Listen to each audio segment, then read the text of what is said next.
Est-ce que les Français puent? On me demande ça souvent, mais c'est pas du tout le cas. Je pense que tout le monde prend sa douche le matin.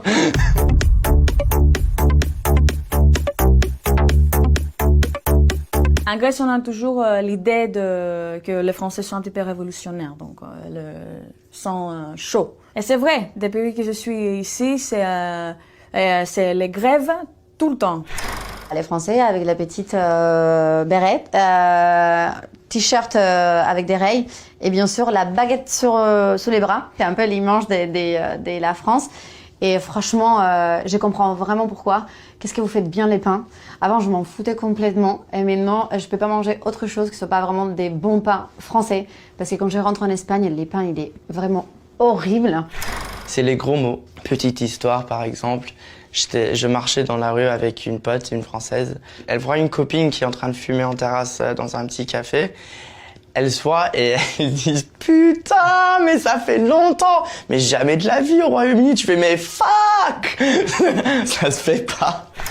Les Français, ils font vraiment la queue partout. Et aussi dans les supermarchés, il y a la queue parce que la caissière se prend du temps pour parler avec leurs clients. En Allemagne, faire les courses, par exemple, ça c'est vraiment le stress.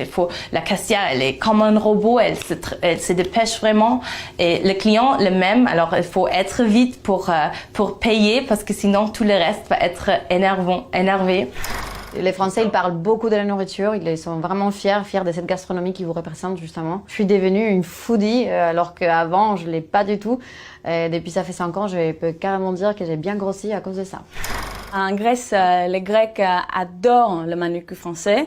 C'est celui-là avec le couleur neutre, avec la ligne blanche. Je pense toujours que ils sont très chic, très belles, très propres. Je me suis rendu compte que les Françaises ne font pas du manucure français, et que c'est considéré un petit peu kitsch.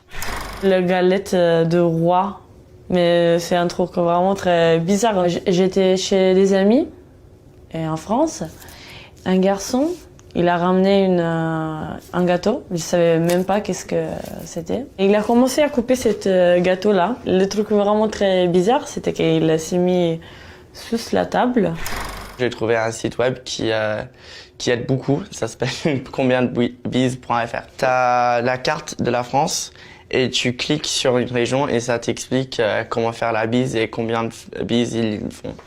J'étais invitée chez une amie et la famille a vraiment pris leur temps. On a commencé alors avec l'apéritif, après on a eu l'entrée, après on a eu le plat principal, après le fromage est venu, après on a mangé le dessert et tout ça a duré des heures. En Allemagne, ça c'est jamais comme ça. On est efficace, on est vite, on mange très vite, pas avec un dessert peut-être et c'est fini. Quand il y a des gens qui me demandent ça va, si, normal, je dis normal. En fait, si c'est une journée normale, je suis normale. En fait, c'est pas quelque chose que ça va ou ça va pas, donc c'est normal. Ici à Paris ou ici en France, quand tu dis ça va, c'est toujours ça va. Même si ça va pas, c'est ça va. Donc ils regardent et disent ça va. Donc on sait que ça va pas, mais ça va, comme ça. Donc je trouve un petit peu ça, ouais, bizarre.